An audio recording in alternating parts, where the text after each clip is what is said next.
Ministro Paulo Teixeira, obrigado por atender ao convite que lhe foi formulado, estabelecendo a data e aqui comparecendo.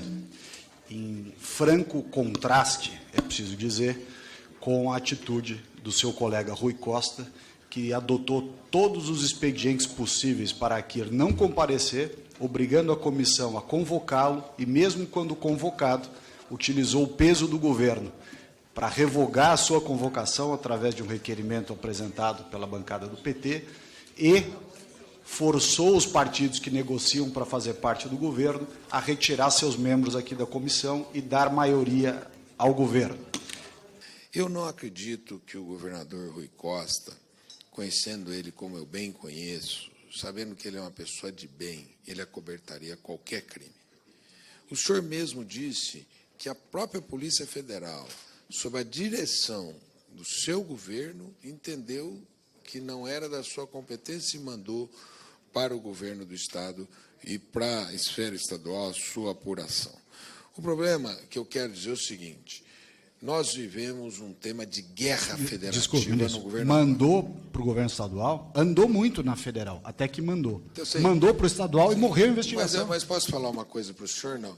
Nós temos um Ministério Público, nós temos todas as instituições. Eu não acredito da possibilidade do ministro, hoje ministro, então governador Rui Costa, ter acobertado o crime, sendo um homem sério, zeloso pela lei e pela Constituição.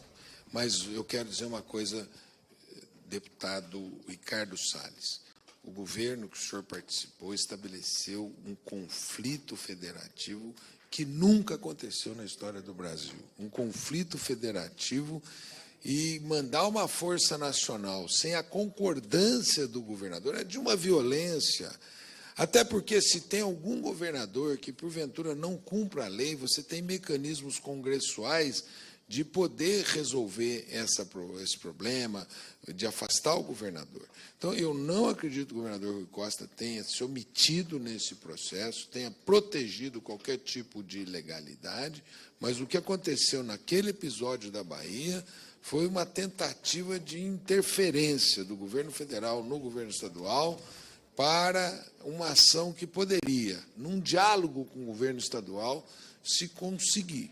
E, portanto, o governador Rui Costa, eu acho que ele foi um governador tão bem sucedido que eles já estão indo lá para o 17º ano de governo da Bahia, pelo nível de seriedade que o Jacques Wagner, o Rui Costa e agora o nosso governador Jerônimo tem, né? Ministro, Vossa Excelência me perdoe, mas entre acreditar na palavra de Vossa Excelência, que é um amigo do ministro Rui Costa, e acreditar na palavra das vítimas que trouxeram aqui os vídeos, o exame de corpo de delito e também o boletim de ocorrência e a representação ao Ministério Público da Bahia, que nada fez, nem a polícia, nem o Ministério Público, eu prefiro acreditar nas vítimas que trouxeram as provas das agressões e também todos os documentos, o boletim de ocorrência e a representação ao Ministério Público que fizeram. Eu prefiro, nesses episódios, o contraditório. Que fizeram. Se alguém acusa outrem, que outrem possa se defender em relação a esse alguém. Mas ele não quis vir na CPI, então não tem contraditório. Usou a máquina do governo para não vir para a CPI, não vai ter contraditório. Se ele tivesse confiança naquilo que ele acredita, o ministro Rui não tem poder aqui dentro diante de uma decisão interna corporis dessa casa. Decisão completamente desvinculada da maioria do governo.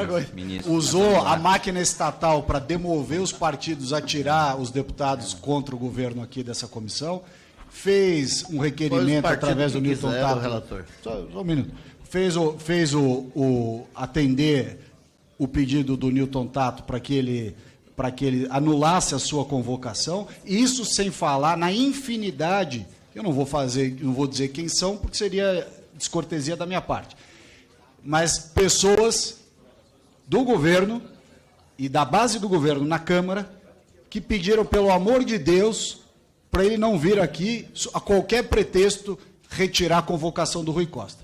Então, desculpe, não é verdade. Se ele tivesse confiança nessas questões todas, ele adotaria a sua postura. Vir aqui, responder, se sujeitar às perguntas e, dentro da sua discricionariedade, da sua opinião, colocar os pontos. Ele fugiu do debate. Foi isso que ele fez. Olha, o ministro Rui Costa não se negaria a vir aqui. Então, foi um tema interna corporis, uma decisão interna corporis dos partidos e que não compete a nós opinar. Peço que o senhor não se exponha dizendo isso, porque isso é absolutamente inverídico. Inverídico. É totalmente desconectado da realidade. Movimentou o governo inteiro no primeiro semestre e na semana passada e nessa para não vir. Ele fez tudo o que ele pôde para não vir. Inclusive forçou os líderes dos partidos que querem virar governo, querem receber ministério no governo Lula, fez esses partidos tirarem os deputados que eram contra o governo aqui dentro da CPI. Isso foi só para fechar, só para finalizar essa questão, senhor ministro. Foi mal redigido o requerimento. Só para finalizar essa questão, senhor ministro, só para finalizar mesmo. Se de fato o ministro Rui Costa tivesse a boa vontade de vir a esta CPI, no semestre passado, quando nós apresentamos requerimentos de convite de convocação, os representantes do governo não teriam por 2 meses dito e nos pedido para retirar o convite e a convocação da pauta em troca de negociar o kit de obstrução para aprovação de requerimentos. Então, os próprios representantes do governo diziam, nós não queremos que o ministro Rui Costa venha, e é o ministro da Casa Civil, evidentemente, os deputados da base estavam representando os interesses do ministro da Casa Civil.